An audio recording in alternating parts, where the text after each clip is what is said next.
amalan-amalan yang dijanjikan oleh Rasulullah SAW, siapa yang melakukannya, maka Allah akan bangunkan istana, akan bangunkan rumah baginya di surga. Ada amalannya mungkin terasa agak berat, ada amalan yang terasa sedang, dan ada amalan yang sederhana, ringan, tapi Masya Allah juga dibangunkan rumah atau istana baginya di surga. Sidang hadirin wal hadirat dimuliakan oleh Allah Subhanahu wa ta'ala. Berbicara tentang rumah itu tergantung siapa yang mendirikannya, kemudian tergantung lokasinya. Kalau rumah dibangun di tengah hutan, harganya biasa aja, ya, walaupun megah-megah biasa aja. Tapi kalau rumah dibangun di tengah kota, anggaplah kota Langsa, pasti lebih mahal. Kenapa lebih mahal? Lokasinya itu elit. Belum lagi kalau seandainya rumah tersebut dibangun di ibu kota provinsi Aceh, di Banda Aceh misalnya, pasti lebih elit lagi, lebih mahal. Dan bagaimana kalau seandainya rumah tersebut terletak di Jakarta, atau kita anggap di negara yang maju, di kota New York atau Washington atau yang lainnya, pasti rumah tersebut sangat-sangat bernilai harganya. Kemudian rumah itu tergantung siapa yang buat. Kalau seandainya orang biasa mengatakan saya bangun rumah, terbayang sama kita, oh rumah ini ala kadarnya, mungkin 3 kamar, 1 kamar untuk dia dan istrinya, 1 kamar untuk anak-anaknya perempuan, 1 kamar untuk anak-anaknya yang laki-laki. Tapi kalau seandainya orang kaya yang bilang, Bapak kenapa hari ini agak telat datang ke masjid? Saya baru dari perumahan. Perumahan itu siapa Pak? Saya sedang bangun rumah untuk saya. Terbayang sama kita, pasti rumahnya mewah, rumahnya megah dan seterusnya. Kalau rumah tersebut dijanjikan oleh wali kota, saya akan buat rumah untuk yang hafal Al-Quran, yang menjadi imam di suatu tempat. Terbayang sama kita, ini hadiah dari wali kota, pasti lumayan. Bagaimana kalau seandainya rumah tersebut dibangun oleh gubernur? Pasti lebih bagus lagi. Bagaimana kalau seandainya rumah tersebut dibangun oleh presiden? Hadiah dari presiden. Kalau seandainya datang undangan, besok diharapkan menjumpai wali kota, ada hadiah yang ingin diberikan.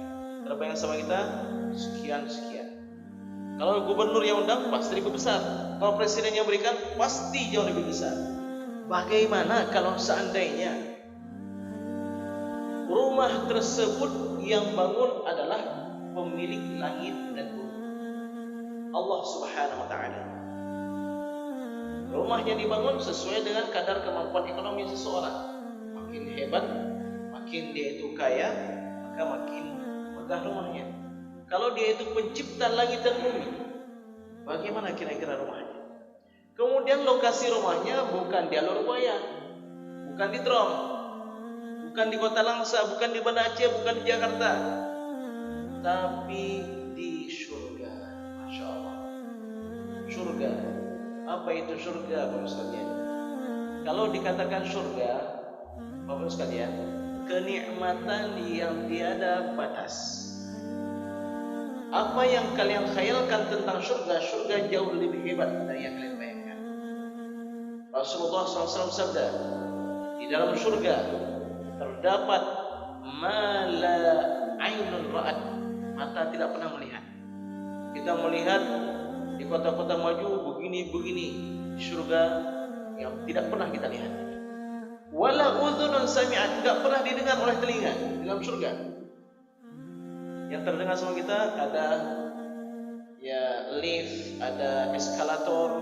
Nanti ke depan Masjid Muwahhidin ini, ya karena dia itu agak tinggi, akan dibuat tangga khusus untuk orang-orang yang lemah fisiknya, ternyata di dalam surga wala udhunun sami'at, di dalam surga ada yang tidak pernah mata memandang, mungkin mata nggak pernah memandang tapi dengar-dengar, wala udhunun sami'at, nggak pernah dengar oleh telinga, nggak pernah dilihat, nggak pernah dengar, tapi pernah dibayangkan surga itu begini-begini.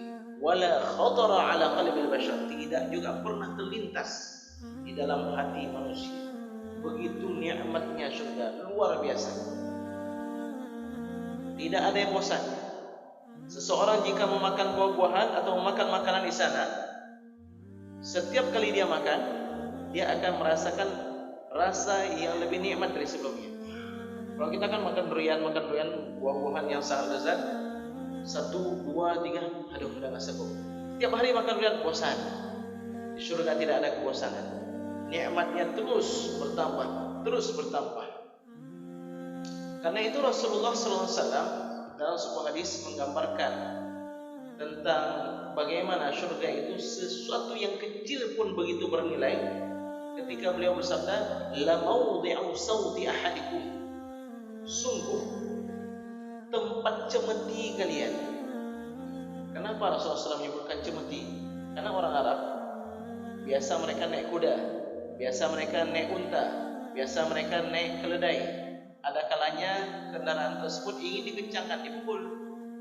Rasulullah SAW bersabda, tempat cambuk kalian yang di surga itu bukan cambuknya, tempatnya. Cambuknya jauh lebih bernilai. Tempat cemeti kalian, tempat cambuk kalian itu yang di surga lebih bernilai daripada dunia dan seluruh isi. Masya Allah.